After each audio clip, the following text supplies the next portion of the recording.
Hello दोस्तों, नमस्कार। Study topper में आप लोगों का हार्दिक स्वागत है। और आज हम लोग यूनिट 3 कवर करेंगे। ईवीएस की इन्वायरमेंटल स्टडी की आज हम लोग 3rd यूनिट के क्वेश्चन कवर करेंगे। उसके बाद 4th यानी मैराथन क्लास चला रहे हैं। 3rd और 4th दोनों एक साथ इसमें हम कवर कर देंगे। ठीक है, लगभग 80+ क्वेश्चन ही होंगे इसमें। तो आइए शुरू करते हैं बिना समय गवाए। फर्स्ट क्वेश्चन है आपका, पाठ्यक्रम संपादन की मुख्य क्रिया है। पाठ्यक्रम संपादन की मुख्य क्रिया क्या है?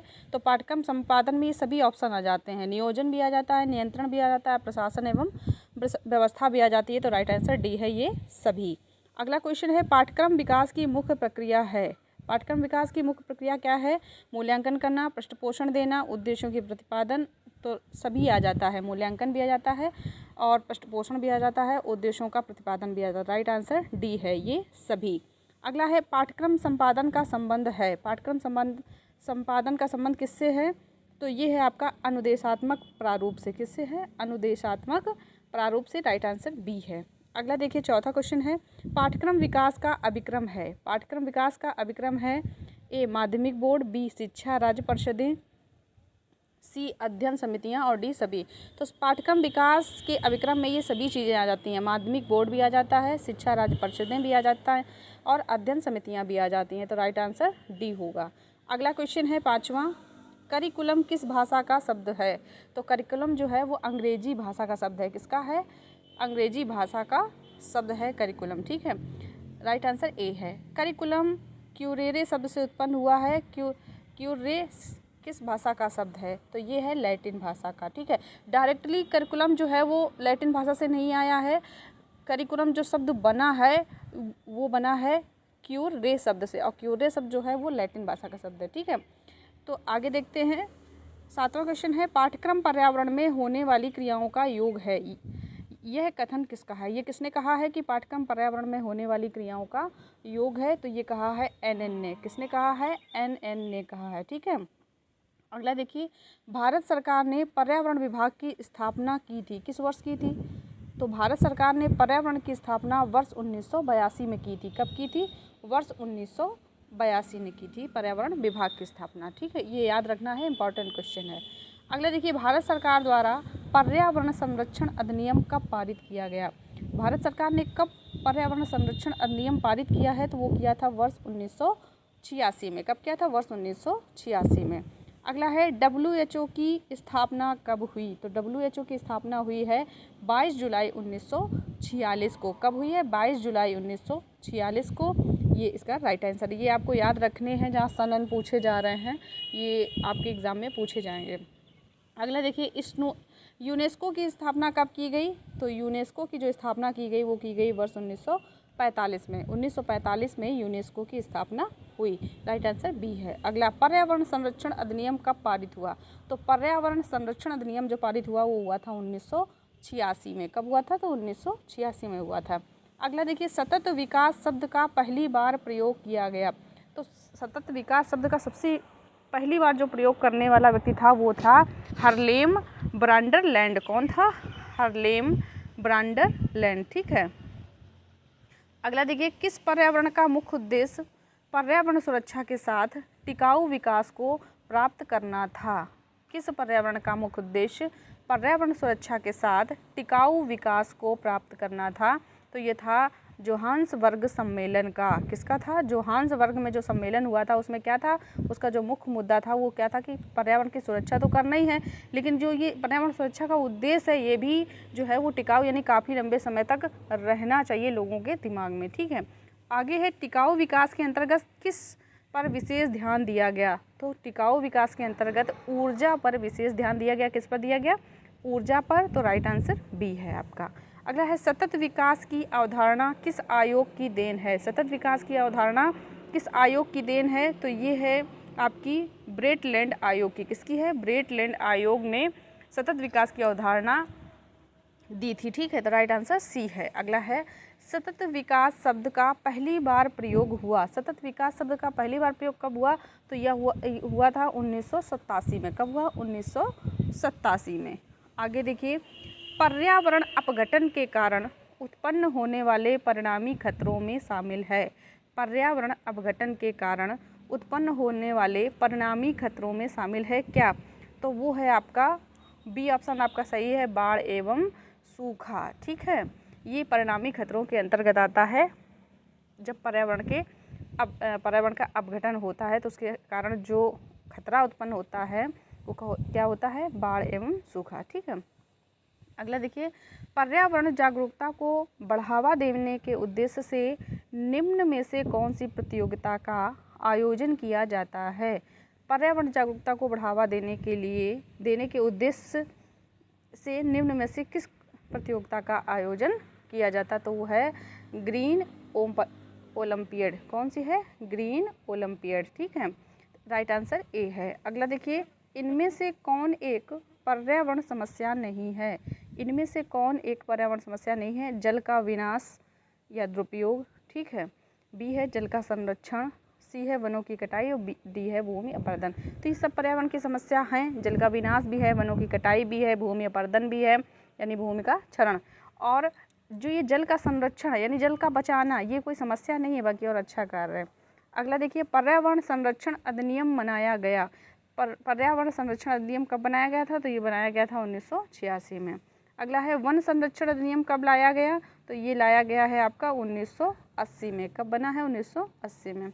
अगला है संयुक्त राष्ट्र संघ ने विश्व चार्टर पारित किया। संयुक्त राष्ट्र संघ ने विश्व चार्टर पारित किया तो ये किया है 1972 में। कब किया है? 1972 में। अगला है पर्यावरण विघटन के कारण है। पर्यावरण का जो विघटन हो रहा है उसका क्या कारण है?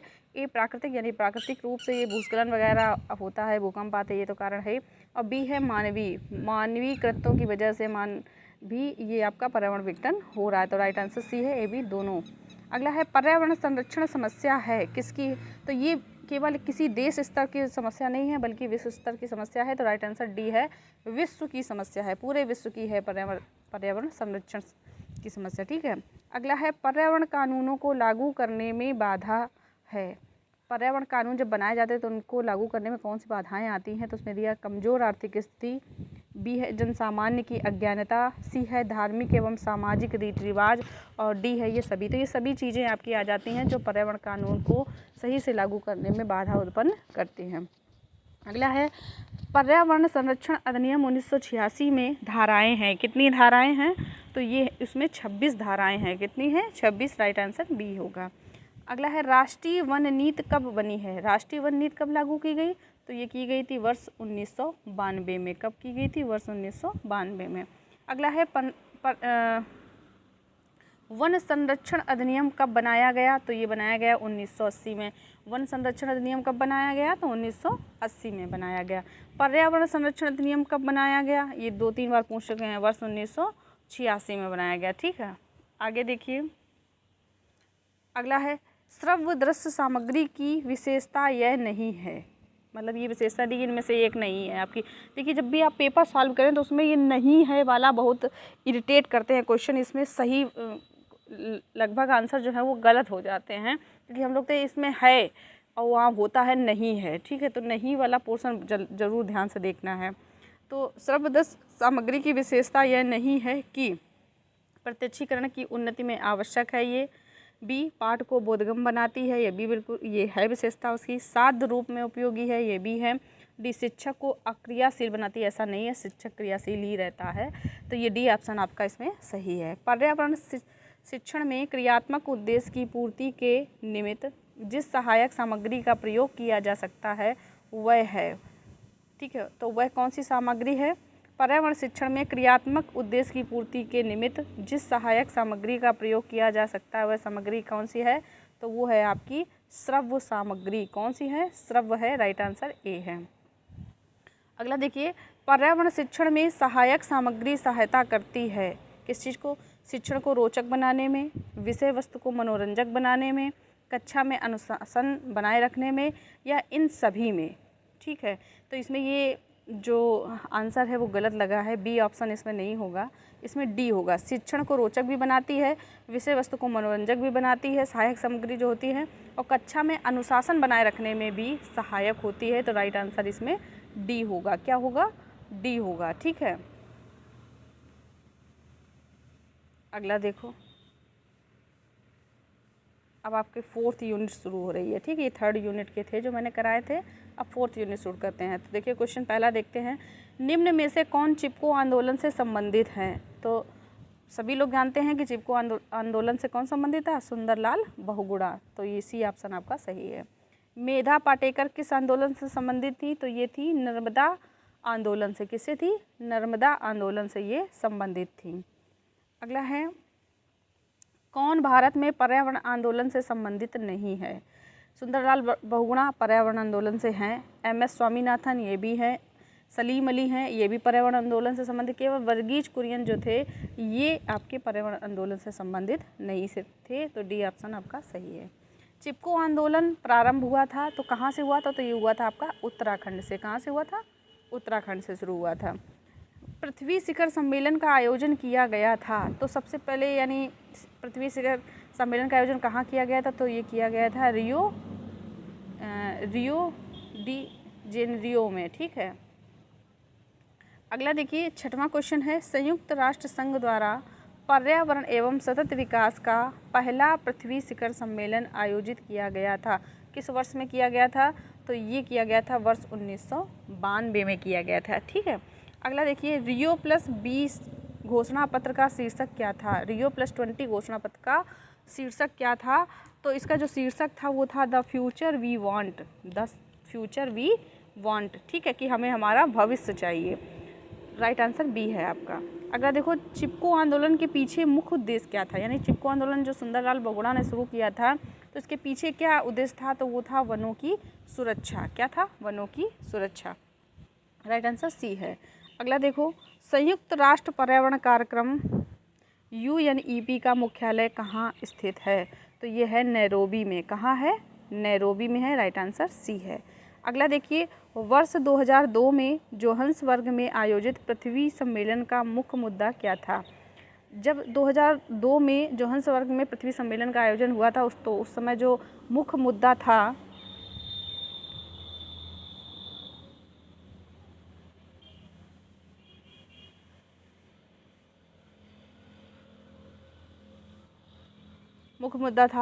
वो मुख्य मुद्दा था आपका वायु प्रदूषण स्वच्छता विकास, यानी वायु प्रदूषण को कम करना है और स्वच्छता का विकास करना, ये मुख्य मुद्दा था, ठीक है। अगला देखिए, भारत में पर्यावरणीय संरक्षण अधिनियम कब पारित हुआ, तो पर्यावरणीय संरक्षण अधिनियम पारित हुआ था भारत में 1986 में। अगला देखिए, किस आंदोलन का नारा है पारिस्थितिकी स्थायी मितव्ययता है। किस आंदोलन का नारा है पारिस्थितिकी स्थायी मितव्ययता है, तो ये था आपका चिपको आंदोलन का नारा था कि पारिस्थितिकी स्थायी मितव्ययता है। अगला देखिए, दक्षिण भारत का पर्यावरण संरक्षण से संबंधित आंदोलन क्या है। दक्षिण भारत का पर्यावरण संरक्षण से संबंधित आंदोलन था आप्पिको आंदोलन। क्या था, आप्पिको आंदोलन जो था वो पर्यावरण संरक्षण से संबंधित आंदोलन था। अगर देखिए, पादप संरक्षण से कौन सा आंदोलन संबंधित है, तो पादप संरक्षण से चिपको आंदोलन आपका संबंधित है, ठीक है, ए ऑप्शन सही है। प्रथम विश्व जलवायु सम्मेलन कब हुआ, तो ये हुआ था वर्ष 1979 में। कब हुआ था, वर्ष 1979 में, 1979 में, ठीक है। अगला देखिए, प्रथम पृथ्वी शिखर सम्मेलन है, कौन सा है, प्रथम पृथ्वी शिखर सम्मेलन है आपका एजेंडा 21। कौन सा है, एजेंडा 21, तो राइट आंसर बी है। अगला देखिए, पृथ्वी शिखर सम्मेलन +5 हुआ। पृथ्वी शिखर सम्मेलन +5 कब हुआ था, तो ये हुआ था वर्ष 1997 में। कब हुआ था, वर्ष 1997 में हुआ था।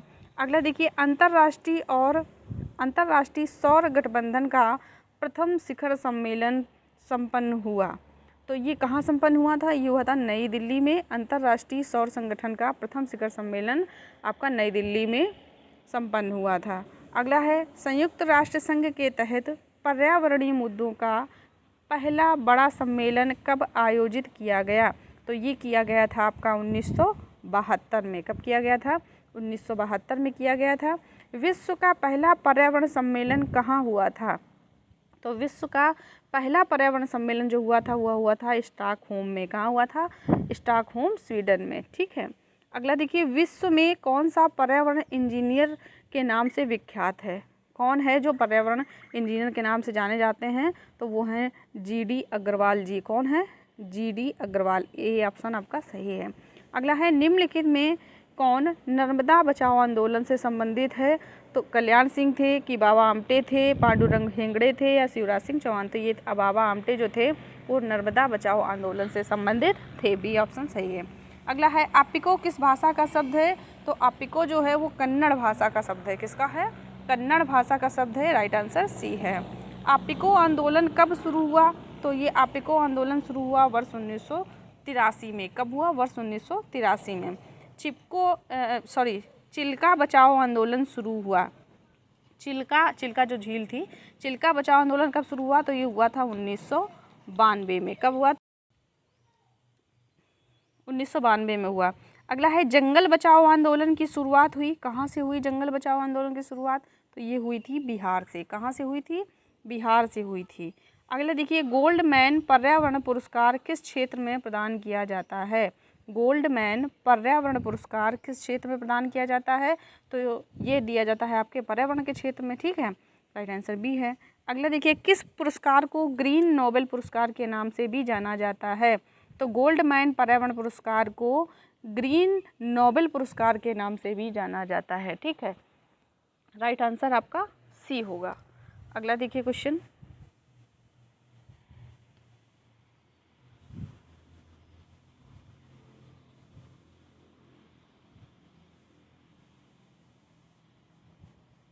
सेकंड थोड़ा ऊपर बढ़ गया है।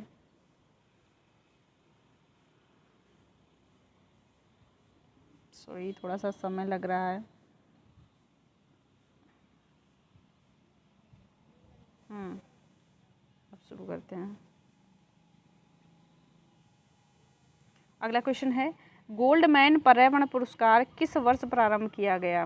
गोल्डमैन जो पर्यावरण पुरस्कार है, जिसको ग्रीन नोबेल बोलते हैं, ये शुरू किया गया था वर्ष 1989 में, 1989 में। ठीक है। अगला देखिए, प्रथम भारतीय जिसे गोल्डमैन पर्यावरण पुरस्कार से नवाजा गया था तो वो थी मेधा पाटेकर, जिनको पहला गोल्डन पर्यावरण पुरस्कार दिया गया था।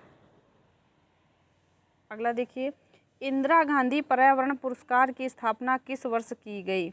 इंदिरा गांधी पर्यावरण पुरस्कार की स्थापना कब की गई है आपकी? तो ये की गई थी वर्ष 1987 में। कब की गई थी? वर्ष 1987 में। अगला देखिए,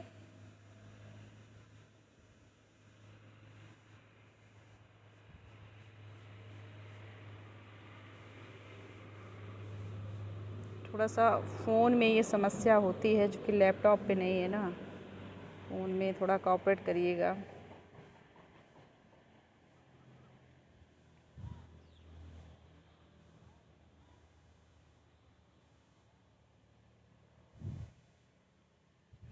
इंदिरा गांधी पर्यावरण पुरस्कार की स्थापना किस वर्ष में हुई थी? तो ये हुई थी 1987 में।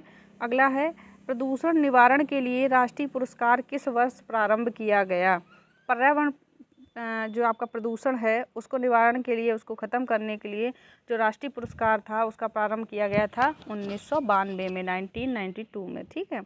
अगला देखिए, डॉक्टर सलीम अली राष्ट्रीय वन्य जीव पुरस्कार किस क्षेत्र में प्रदान किया जाता है? तो ये किया जाता है वन्य जीव संरक्षण के लिए। ठीक है, जो जंगलों में जो जीवों का संरक्षण करते हैं, उनका बचाव करते हैं, उनकी देखरेख करते हैं, है ना, उनको ये डॉक्टर सलीम अली पुरस्कार दिया जाता है। अगला देखिए, राजीव गांधी वन्य जीव संरक्षण पुरस्कार किनको प्रदान किया जाता है? तो ये भी दिया जाता है वन्य जीवन संरक्षण के लिए व्यक्ति को। ठीक है, जो व्यक्ति जीवों को संरक्षण करते हैं उनको भी ये एक और पुरस्कार है, राजीव गांधी वन्य जीव संरक्षण पुरस्कार, ये भी प्रदान किया जाता है। अगला है, ग्लोबल 500 पुरस्कार किसके द्वारा प्रदान किया जाता है? तो ये दिया जाता है UNEP के द्वारा। किसके द्वारा दिया जाता है? UNEP के द्वारा। अगला देखिए, किस सम्मेलन के आधार पर 5 जून को पर्यावरण दिवस मनाया जाता है? तो ये था स्टॉकहोम जो सम्मेलन था, उसी के आधार पर 5 जून को पर्यावरण दिवस मनाया जाता है। अगला देखिए, आपिको आंदोलन संबंधित है, तो आपिको आंदोलन किससे संबंधित है, तो ये है पेड़ बचाओ अभियान से संबंधित था, ठीक है, वृक्ष बचाओ अभियान से। आपिको आंदोलन किस राज्य में चलाया गया था, तो ये चलाया गया था कर्नाटक में, ठीक है, कर्नाटक से चलाया गया था। अगला देखिए, साइलेंट वैली बचाओ आंदोलन किस वर्ष प्रारंभ हुआ, तो ये हुआ था 1978 में साइलेंट वैली बचाओ आंदोलन प्रारंभ हुआ आपका 1978 में। टिहरी बांध संघर्ष किस वर्ष प्रारंभ हुआ था, तो टिहरी बांध संघर्ष जो था वो 1990 में आपका प्रारंभ हुआ था। अगला है, ओजोन परत के संरक्षण के लिए कौन सा सम्मेलन आयोजित हुआ था, तो ये ओजोन परत के संरक्षण के लिए आपका वियना सम्मेलन जो था ये आयोजित किया गया था, जिसमें जो ओजोन परत का जो उसमें जो छेद हो रहा है, क्या इसका रीज़न है, कैसे इसका बचाव किया जाए, इस चीज़ पर चर्चा हुई थी। अगला देखिए,